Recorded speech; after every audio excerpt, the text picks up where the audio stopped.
Morning बच्चों, welcome in Hindi class. I am a Hindi teacher. बच्चों, आज मैं आप सबको हिंदी नवनीत का ज्ञान की बातें पाठ पढ़ाऊंगी। इस पाठ में कबीर दास जी एवं रहीम जी के कुछ दोहों का संकलन किया गया है, जिसके बारे में मैं विस्तार पूर्वक समझाऊंगी। बच्चों, कबीर दास जी का पूरा नाम संत कबीर दास है। उनका जन्म सन 1398 ईस्वी में काशी के लहरतारा नामक स्थान पर हुआ था। उनको जन्म देने वाली एक विधवा ब्राह्मणी थी, किंतु उनका पालन पोषण नीरू और नीमा नामक जुलाहा दंपति ने किया था।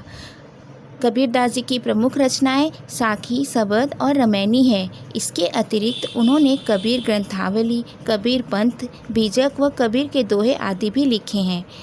बच्चों, उनकी मृत्यु 1518 ईस्वी में उत्तर प्रदेश के मगहर नामक स्थान पर हुई थी। बच्चों, अब मैं आप सबको दोहों का भावार्थ समझाऊंगी। पहला दोहा है, राम नाम के पट तरे देबे को कछु नाही, क्या ले गुरु संतोषिए हौस रही मन माही। अर्थात कबीर दास जी कह रहे हैं, गुरु ने मुझे राम नाम का ऐसा दान दिया है कि मैं उसकी तुलना में कोई भी दक्षिणा देने में असमर्थ हूँ। कहने का तात्पर्य यह है कि गुरु द्वारा ही हमें राम नाम का यानी ईश्वर का ज्ञान हुआ है, जो किसी भी दान से कम नहीं है, जिसके बदले मेरे पास गुरु को दक्षिणा रूप में देने के लिए कुछ भी नहीं है। बच्चों, अगला है, चलती चाकी देख कर दिया कबीरा रोए, दुई पाटन के बीच में साबुत बचा न कोय।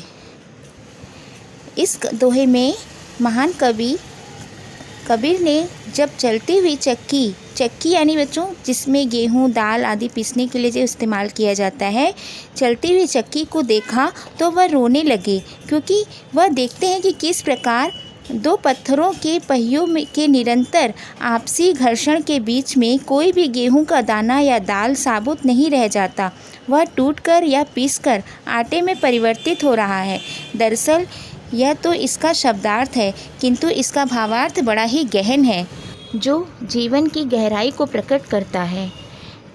कबीर दास जी इस दोहे के माध्यम से कहना चाहते हैं कि जीवन के इस संघर्ष में लोग किस प्रकार पापी और लालची हो गए हैं। वह स्वयं की मर्यादाओं को तोड़कर पशु प्रवृत्ति के हो चले हैं और जाने क्यों वह जीवन की अंतर्धारा से विमुख होकर विनाश की ओर अग्रसर हो रहे हैं। कबीर जी कह रहे हैं कि क्यों लोग जीवन के इस भवसागर से पार नहीं जा पाते और अपना जीवन सब व्यर्थ ही गंवा रहे हैं। बच्चों, अगला दोहा है, पाहन पूजे हरि मिले तो मैं पूजू पहाड़, तासे यह चाकी भली पीस खाए संसार। इस दोहे में कबीर दास जी कहते हैं कि यदि पत्थर पूजने से ईश्वर मिले तो मैं पहाड़ की पूजा करूं। इससे तो अपने घर की चक्री ही अच्छी है, जिससे सारा संसार आटा पीसकर खाता है। बच्चों, इस दोहे के द्वारा कबीर दास जी ने मूर्ति पूजा जैसे बाह्य आडंबर का विरोध किया है। वे मूर्ति पूजा के स्थान पर घर की चक्की को पूजने को कहते हैं, जिसमें हम अन्न पीसकर खाते हैं। बच्चों, अब अगला दोहा है, काकर पाथर जोरी कै मस्जिद लई चिनाए, ता चढ़ी मुल्ला बांग दे क्या बहरा हुआ खुदाए। इस दोहे का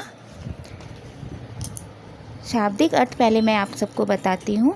कंकड़ और पत्थर जोड़ के मस्जिद तो बना ली है, जहाँ से मौलवी के द्वारा ज़ोर ज़ोर से अजान किया जाता है, तो क्या खुदा बहरा हो गया है। बच्चों, इस दोहे के माध्यम से कबीर दास जी प्रतीकात्मक भक्ति पर व्यंग्य करते हैं।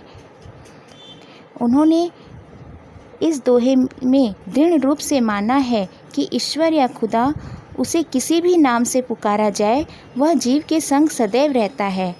उसे किसी मंदिर या मस्जिद में ढूंढना मूर्खता है। लेकिन कबीर दास जी ने ऐसा भी नहीं कहा है कि मंदिर मस्जिद में ईश्वर है ही नहीं। उनका स्पष्ट मत है कि ईश्वर कण कण में निवास करता है।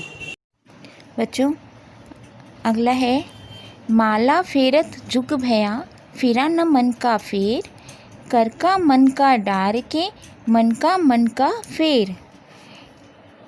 इस दोहे में कबीरदास जी कहते हैं कि कोई व्यक्ति लंबे समय तक हाथ में माला लेकर घुमाता है पर उसके मन का भाव नहीं बदलता, उसके मन की जो हलचल है वह शांत नहीं होती है।